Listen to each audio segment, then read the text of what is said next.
सोनामुखी, हरड़, मुलेठी जैसी अनेक जड़ी बूटियां और हजारों वर्षों का प्राचीन आयुर्वेदिक ज्ञान इस एक बोतल में समाया हुआ है। कायम टैबलेट, आपकी खुशियों का साथी। नए साल की शुरुआत के साथ ही पाकिस्तान की ओर से फिर झूठ बोला गया है। ऑपरेशन सिंदूर के दौरान भारत के हाथों मुंह की खा चुके पाकिस्तान के chief of defence force field marshal Asim Munir ने बलूचिस्तान में हो रही हिंसा के पीछे भारत का हाथ बता दिया। बीते साल भर पाकिस्तान की सेना बलूचिस्तान में लगातार पिटती रही है और इसे अपनी नाकामी को छुपाने के लिए आसिम मुनीर अब इसके पीछे भारत को जिम्मेदार ठहरा रहे हैं। अपनी आदत के मुताबिक आसिम मुनीर ने एक तरीके से धमकी देने वाले अंदाज में ये कहा है कि पाकिस्तान की क्षेत्रीय अखंडता के लिए ठोस और निर्णायक कदम वो ले सकते हैं और ठोस और निर्णायक जवाब दिया जा सकता है।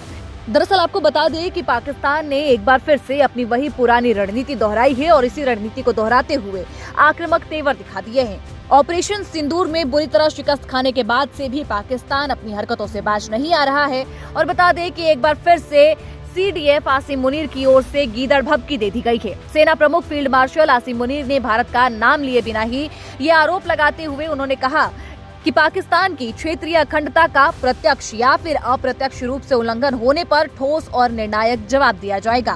खास बात यह है कि ये बयान ऐसे वक्त में सामने आया जब पाकिस्तान खुद गंभीर आंतरिक संकट, बढ़ते आतंकवाद और बलूचिस्तान में जारी हिंसा से लगातार जूझ रहा है।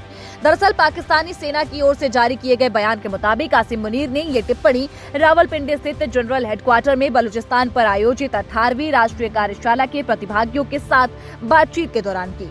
उन्होंने कहा कि पाकिस्तान अपनी संप्रभुता और क्षेत्रीय अखंडता की रक्षा के लिए पूरी तरीके से प्रतिबद्ध है और इसके लिए किसी भी स्तर तक जा सकता है। उन्होंने ये आरोप लगाया कि भारत समर्पित गुट बलूचिस्तान में हिंसा फैलाना और विकास को बाधित करना जारी रखे हुए हैं। हालांकि उन्होंने अपने दावे के समर्थन में कोई भी सबूत पेश नहीं किया।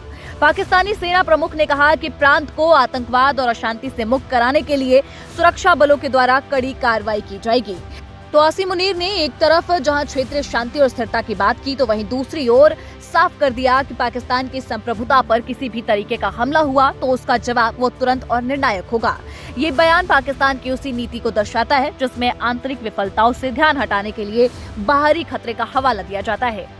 वहीं आपको ये भी बता दें कि पंजाब के DGP यानी कि महानिदेशक गौरव यादव की ओर से पाकिस्तान की एक और पोल खोली गई है। दरअसल गौरव यादव ने ये खुलासा किया है कि पाकिस्तानी खुफिया एजेंसी ISI ड्रोन के जरिए हथियार और गोला बारूद पंजाब भेज रही है। DGP गौरव यादव ने एक प्रेस कॉन्फ्रेंस में ये कहा कि पाकिस्तान ग्रेनेड हमलों जैसी घटनाओं के जरिए पंजाब को अशांत दिखाने की साजिश कर रहा है। उन्होंने इसे भारत के खिलाफ छेड़े गए छल युद्ध का हिस्सा बताया और कहा कि पाकिस्तान की हर साजिश को पंजाब पुलिस और सुरक्षा एजेंसियां नाकाम कर रही है।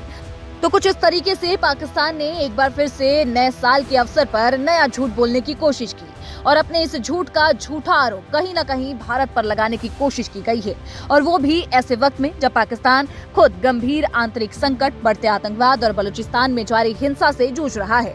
पाकिस्तान के पास अपनी बातों का हालांकि कोई सबूत नहीं था, लेकिन भारत ने जो पोल पाकिस्तान की खोली है उसके सबूत हमारे पंजाब के DGP गौरव यादव ने जरूर दिया है। बाकी आप इस पूरे मुद्दे पे क्या सोचते हैं हमें जरूर बताइएगा और देश दुनिया की तमाम जानकारी के लिए देखते रहें दैनिक जागरण। नमस्कार।